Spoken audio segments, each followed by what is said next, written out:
Halloween, les costumes qui prennent vie. Deuxième épisode. Retrouve le début de l'histoire dans un épisode précédent. Ils se précipitèrent rue de la Vallée. La boutique était fascinante. 3 étages entiers, remplis de costumes de toutes sortes. Accrochés sur des portants qui semblaient s'étendre à l'infini.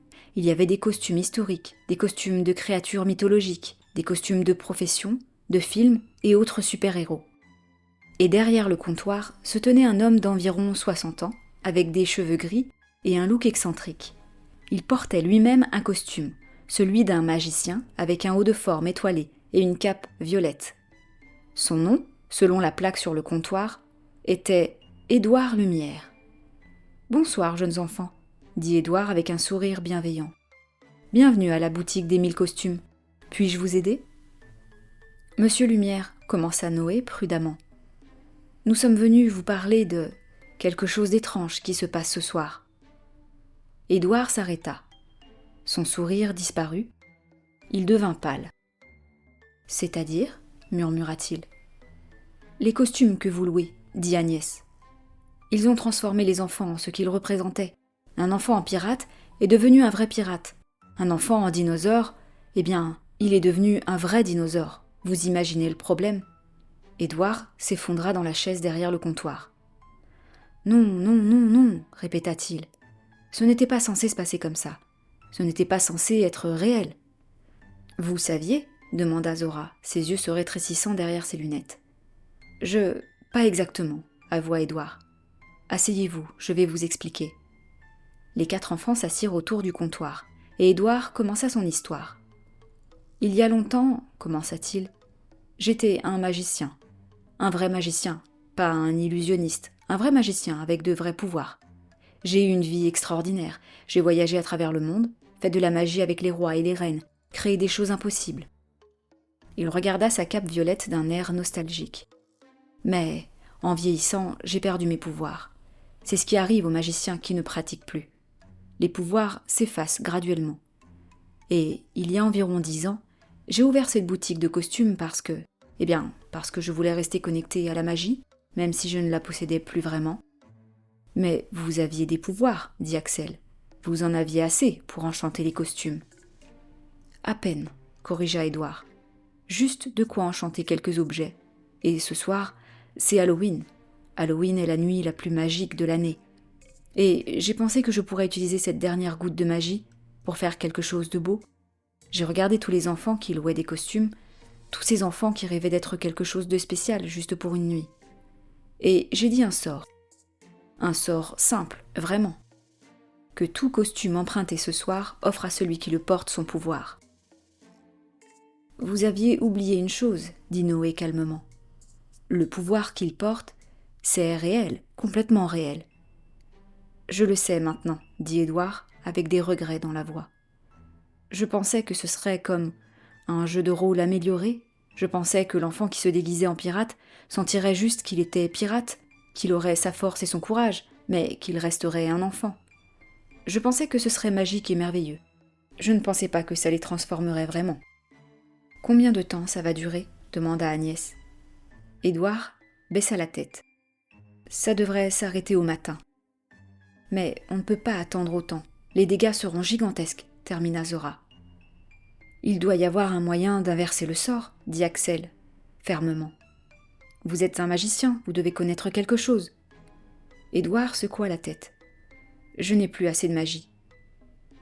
Cette dernière goutte, je l'ai dépensée ce soir. »« Alors, nous devons trouver un autre magicien, » dit Noé. « Il y en a d'autres, n'est-ce pas ?»« Peut-être, » dit Édouard lentement. « Je vais contacter une vieille amie. » Édouard laissa les enfants pour passer un coup de téléphone dans l'arrière-boutique. 10 minutes plus tard, la clochette de la porte de la boutique annonça l'entrée d'une visiteuse. Une femme d'un certain âge, vêtue de robes changeantes qui passaient de bleu à vert à violet selon la lumière. Ses yeux brillaient d'une intelligence ancienne. Son nom était Mérédith, et c'était une vraie magicienne. « Édouard Lumière, dit-elle, qu'as-tu fait cette fois ?» Quand il eut fini de raconter l'histoire, Mérédith soupira profondément en se tournant vers les enfants.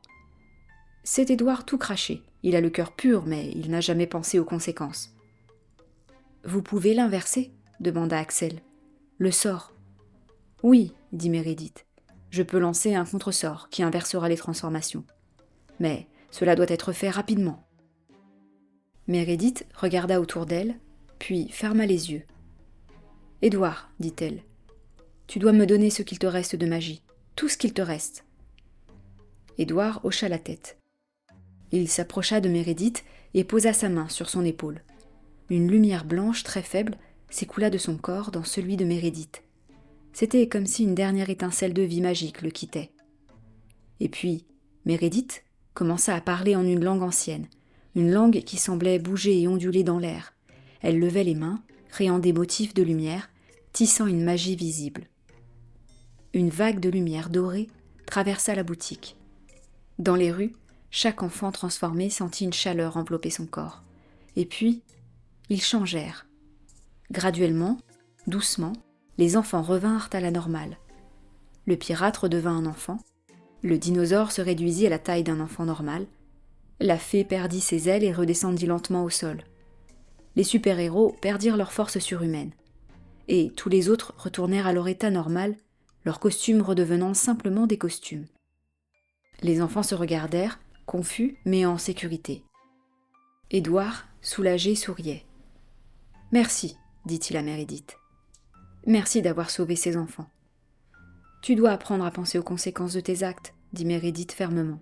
« Même avec les meilleures intentions, la magie peut être dangereuse. »« Je le sais maintenant, » dit Édouard. « Et je ne sortirai plus jamais de sort, plus jamais. » Quant à la boutique des 1000 costumes, Édouard décida de la garder ouverte, mais sans utiliser la moindre magie. Les costumes qu'il louait seraient juste des costumes normaux, ordinaires, magnifiques, mais entièrement dépourvus de magie. Sauf une nuit par an, Halloween. Cette nuit-là, Meredith viendrait aider Édouard, et ensemble, ils lanceraient un sortilège très différent, un sortilège doux, bienveillant, qui rendrait Halloween légèrement plus magique pour les enfants. Pas des transformations réelles, juste un peu de paillettes ici, un peu de brillance là, juste assez pour rendre les costumes spéciaux, mais pas assez pour être dangereux. Et chaque Halloween, en voyant les enfants s'amuser avec leurs costumes de location, légèrement étincelants et magiques, les 4 amis souriaient en sachant qu'ils avaient aidé à créer quelque chose de beau. Une magie qui faisait briller un peu plus les rêves sans jamais perdre de vue la réalité. Merci d'avoir écouté cette histoire jusqu'au bout. Si elle vous a plu, n'hésitez pas à vous abonner pour suivre nos nouvelles histoires chaque semaine.